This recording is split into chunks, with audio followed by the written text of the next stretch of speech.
In our previous tutorial, we used the Spring's bean factory object in order to instantiate an object of our own. We did not use the new, we used a Spring API using the bean factory object.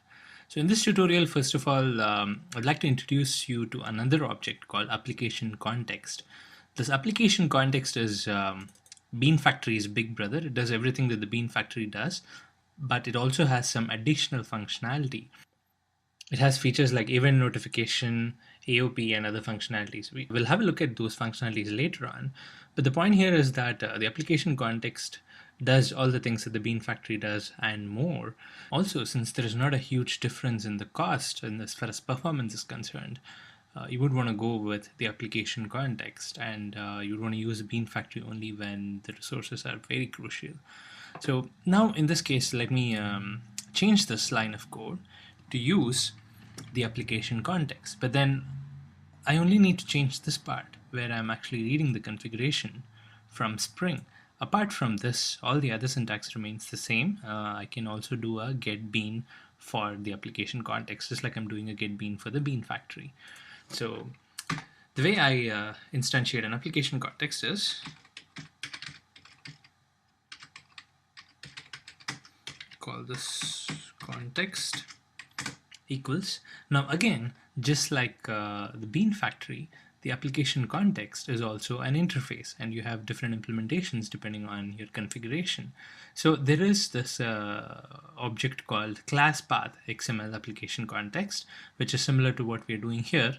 We are picking up an XML from the actual class path of our application. So here what I'll do is I'll say new class path XML application context. Now the advantage of using the class path XML application context is you don't have to send a new file system resource as a parameter. You can just specify a string with the XML file name and it'll pick that up.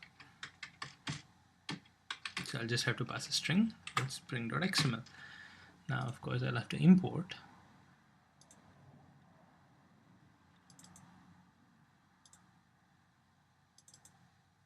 these two classes, and now instead of factory I will use the context.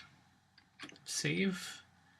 And another change we need to make is here my spring.xml is in the root of the application. I need to move it to a class path, so let me move this to the src folder here. So now that it's in the class path, now let me run this and make sure that it works fine. Yeah, it's working fine. I'm still able to instantiate the triangle. Okay, now we'll go back to where we ended our previous tutorial. We said that the advantage of having a triangle class instantiated by Spring here, it doesn't really make much sense in this case because a triangle is a very simple object. So in this tutorial, what I'm planning to do is I'm planning to have a member variable for triangle. I'll show you how you can instantiate an object with the member variable preset. So say for example, I have a member variable here called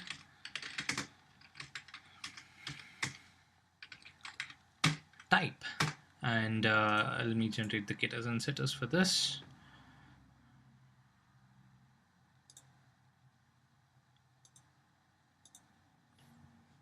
Okay, so now what I can do with the Spring container is when I'm instantiating an object and I'm getting this triangle object, I can actually preset the value of this type. I can have whatever string I need already instantiated inside this object that I'm getting.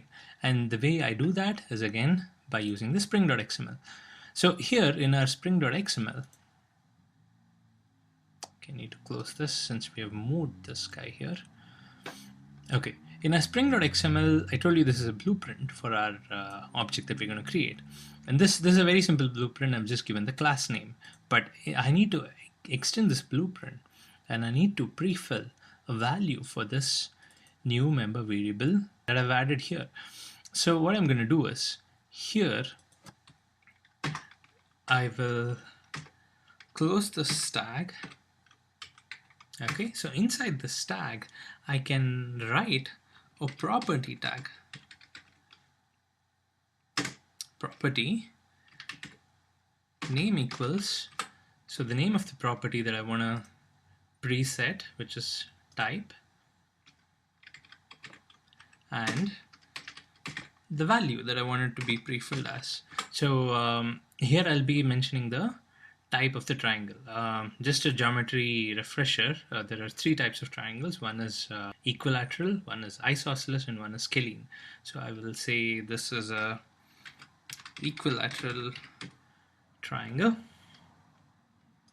I'll close this property. So what I'm doing here is, again, I'm defining what's going to be the blueprint of my bean, and I am also having a preset value for this type member variable. So what's going to happen is, when I ask Spring to get me this triangle object here, what Spring is going to do is it's going to look at this blueprint and says, okay, this guy wants a triangle of this class. It's going to instantiate an object of this class, and then it sees this property tag, so it's going to fill the value which is set over here. It's going to assign it to this property, and then it's going to return me an object that has this value set for this property. So now what I'm going to do is I'm going to just change the draw method here, and I'm going to print out the type. So I'll say get type. Okay, and I'm going to save this. So if I run this now,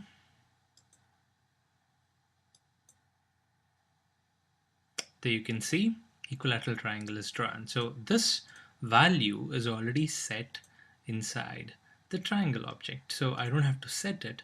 So no matter how many properties I have, I don't have to initialize the object every time I need an object.